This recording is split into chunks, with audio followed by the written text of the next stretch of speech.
Well, I'm out here doing the lunch rush. It's Saturday, so I thought I'd come out and check it out. So far it's dead. But last night, oh man, it was a crazy night. When I talked to my daughter this morning and I let her know if I ever come up missing, you'll know why. And I'm going to explain it to you in a few minutes. But I had to share it with her first. I had to run it all by her. I said it was a full moon. She said, no, Mom, it's not till tonight, or I think tomorrow is the full moon. I said, well, it was close enough because it brings out all the crazies, that's for sure. And not all of it was bad. I mean, I like delivering for Uber because I've met so many genuinely just amazing people, wonderful, kind. And it's been a lot of fun. And there's only been a few incidents where I was like, well, you guys know, the lady that flashed me. That was months ago when I first started doing this. And I've since delivered to her several times, and I've come to the conclusion that she didn't do it on purpose. She just didn't realize her robe was open completely and she was naked. But she's actually a very sweet lady. She really is. She tips me good. I really like her. When I see her address come up, the second time I saw it come up after the first time when she had flashed me, I was like, I don't know if I want to attempt doing this again. But yeah, I've gone there like 5 or 6 times now, and she always gives me a $10 tip, folded up. She hands it to me. So I really like her. But let's see, last night, there's this one lady whose house I go to pretty regularly. I do grocery shopping for her. And she's got a sweet tooth, crazy sweet tooth. I can totally relate to her, right? It's never food. It's just cookies and brownies and cakes and pies and sugary drinks and ice cream. It's crazy. Anyway, she lives in a mobile home park, and she has a sign up that says to just come in. She can't get up. So she's like, just come in.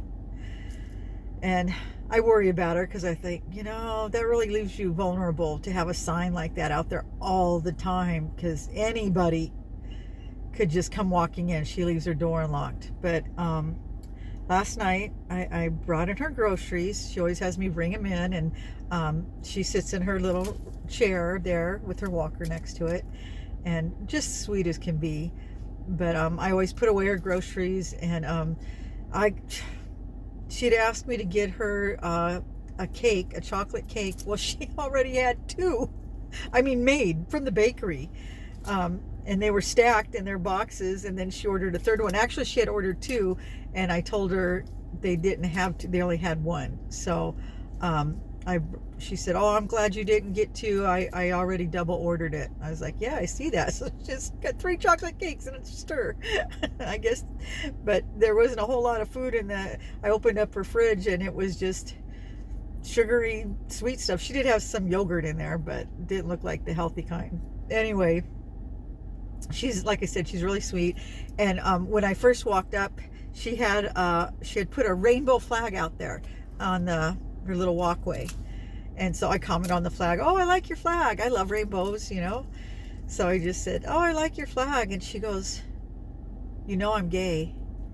And I said, you always seem very happy every time I come over. And at that point, I had unloaded her groceries, and I was standing next to her chair talking to her. And she reaches up and puts her hand on my arm, and she goes, no, honey, I'm a lesbian. I know. I knew what she meant. I was just being humorous, I thought. So when she did that, when she put her hand on my arm, I said, are you flirting with me? And again, she looked mortified. She's like, you're young enough to be my daughter. I was like, age doesn't matter, especially after 60, right? It's all the same.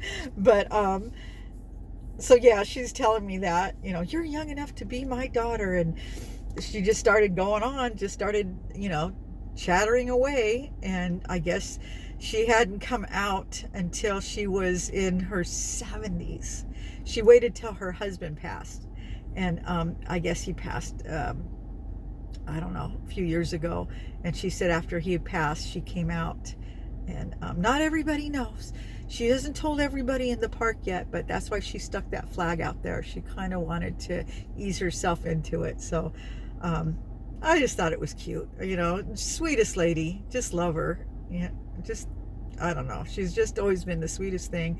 She's so sweet because all she eats is sugar, I guess. But so yeah, that made my night. That was how my night started. And I just was smiling all night after that because I just thought it was the sweetest thing. And then later on, I got another order, and it was a grocery order. I always take those orders because they pay good. They're always, you know, they always pay more. And this one, you know, had some food items, and then he had a 24 pack of water, which is, you know, kind of heavy.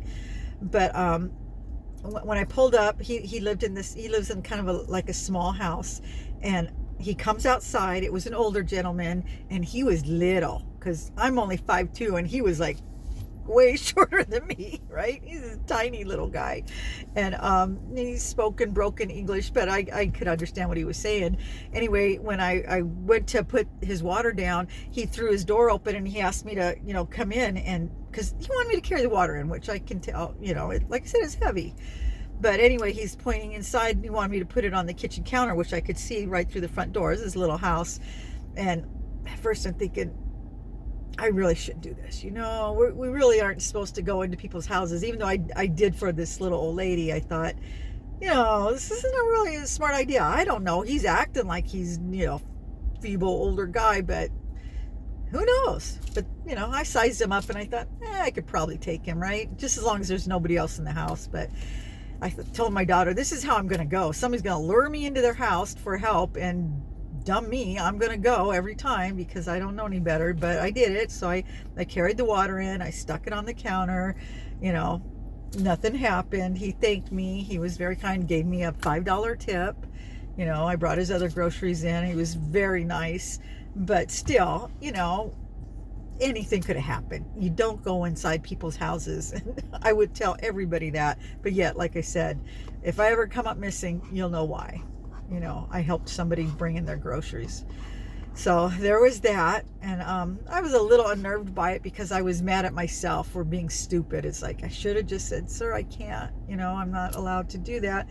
But like I said, he was a little tiny guy and the waters were heavy. I don't know how I would have gotten him in there. Maybe he could have had a neighbor. I don't know. But so yeah, I had a few orders after that. And then now it's getting dark. And I had 2 more orders left. The first one was from Starbucks, and it was kind of an odd one. It was 6 large iced teas. And this is late at night. It's almost 8 o'clock, right? 6 large iced teas. And when I picked them up, the girl that was bagging them up, I'm talking to her and I'm saying, God, who would order? I mean, I can understand ordering coffee through you guys. I'm addicted to their coffee too. But iced tea is iced tea, you know, and it's, what is it, $6 for an iced tea, and there's 6 of them. It's like, brew your own for $1. Who would do that? You know, I'm telling her this, and she goes, oh, check this out. She goes, this person, we don't know if it's a guy or girl because the name is, it's one of those names that could be for a guy or girl. Not only orders them at night, they order 6 large iced teas for lunch every day. This has been going on for the past week, for lunch and for dinner. So 12 large iced teas every day. You know, that's a mortgage payment at the end of the month. But anyway, she said, we're really curious to see where it goes to. She said, do you have any idea? And I said, no, I saw the address. It just looked like a residential area. You know, I thought if it was a business, I can kind of get it, you know, got a bunch of people working and, you know, want to give them some tea or coffee or something. So she said, yeah, let us know. And I said, okay. So, you know, I take it out, I go deliver it, and it's just in a gated community, like a condo or whatever. There's no cars in the driveway, so it's not like they're having a party. Yeah, I just dropped them off, you know, took a picture and left. So I'm going to let them know, you know, nothing crazy. Who knows what? I have no idea. No idea why somebody would order 12 large iced teas every day. That one's going to baffle me for a while. So there was that. So I did that, and as I was leaving, I was in another neighborhood that I don't usually go into, but because I was there, I got an order for a restaurant in that area. So I thought, oh, I'll take it, you know, I'm close by. So I went, I picked up the order. Okay, sorry about that. I had to go deliver an order. So where did I leave off? Um, my allergies are so bad today. Um, okay, it was my last order, the last order of the night.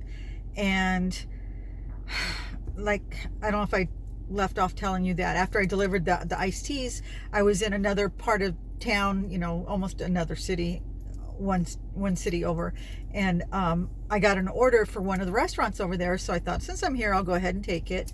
And it's late, it's dark, but anyway, so I pick up the order, I go to deliver it, and it's in one of those, it's like away from the other neighborhoods, the regular like tract homes or whatever. It's kind of down a dirt road, and there, it was just weird, you know what I mean? Anyway, so it was down this dirt road. I just remember taking a left, and there were like 3 houses on this street. There was one, on this side, and then there was 2 on this side. And Uber's not really good with their directions sometimes, so thank God we have Google Maps, because I have to use that a lot of the times. Anyway, so I pull in, and it says, "You are here." Well, I look at the address on the house, and it's not the same. So I look at the 2 across the street, which I could barely see because nobody has lights on. And I realized that none of these are the house I'm supposed to be at. So I look again, and it's like, do I got the number right?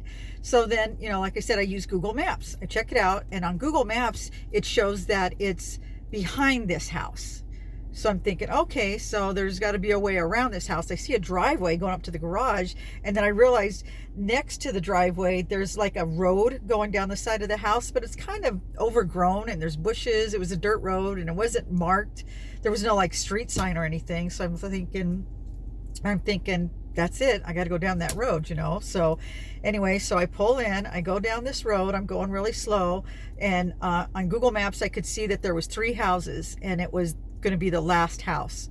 So I'm driving down, there's potholes, of course, and the branches are so low they're scraping the top of my car.